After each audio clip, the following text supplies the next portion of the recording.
It's been 11 days on since infant and toddlers, among others, were kidnapped by Hamas.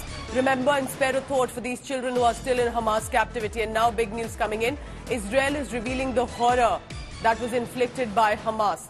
199 families, approximately 200 families have been informed that their relatives, including elderly and children, are being held hostage by Hamas.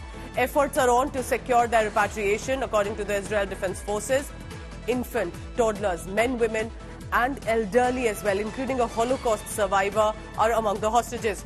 Enhanced military operations depend on a number of factors, including humanitarian aspect, of course, the state of preparedness, and the end goal is to finish Hamas. Israel Army spokesperson has given this statement. Today, the United Nations revealed the true face of Hamas when they confirmed that Hamas stole fuel and medical equipment from UN offices in Gaza City. The amount of fuel stolen is enough to power Gaza's water desalination for 6 days. I repeat, for 6 days. Hamas is holding the people of Gaza hostage, cowardly, using them as human shields. Hamas is at war against humanity, not just Israel. They terrorize Jews and Arabs. They seek deaths of Israelis and Palestinians. The Israel Defense Forces will destroy Hamas for the sake of Israel, Gaza, and the entire world. Let me now bring in our Foreign Affairs editor, Geeta Mohan, for the latest on that. Geeta, it's absolutely heartbreaking to imagine that there are infant babies, toddlers, and Hamas itself has shown that there are little children in the custody, and clearly it appears that their parents were killed and many more missing. What are we expecting? Is there a procedure that they could be brought back safely? I see Gal Gadot, I see J.K. Rowling as well, who are appealing for the hostages to return. Well, that's right. It's a very serious situation of a hostage crisis between Israel and Hamas. And yes, very young babies and toddlers are also have also been taken hostage. So, a serious situation there. Hamas very clearly has said that should the effects continue, that they will start then killing one hostage at a time. This is again a disturbing news. And the first video of a hostage, according to Jerusalem Post, has been released, wherein the hostage is a young woman called Mia Shem, and she is receiving medical treatment and saying that she's being treated. Well, all this is under duress, the statement. So we do understand that in any hostage crisis, any statement coming from a hostage is under duress.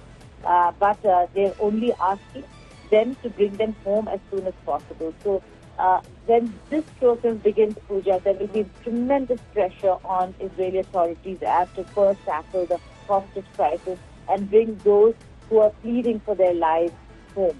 And there is when we will see maybe negotiation between the two sides, or maybe not, because Israel is quite determined that there can be no negotiation with the Hamas. Geeta, let's also remember that Biden is arriving in Israel likely, and do you think this is, and he'll also of course look at, via Jordan, he will look at the Palestinian humanitarian crisis too. Do you think this hostages could actually be a part of that? USA could actually become, with one of the countries in the Middle East, act as negotiators, mediators, to bring at least the children back for one? Well, Pooja, they already are. They are part of this entire conversation that Israel has been having. The reason why Antony Blinken, after his visit to Tel Aviv, went to Saudi Arabia, went to Jordan, went to Qatar, and ensured that the conversations with the top leaders of the region take place, so that the de-escalation really begins. And de-escalation in no way means that Hamas will be spared, but de-escalation to the extent that conversations on the hostage crisis, I suppose.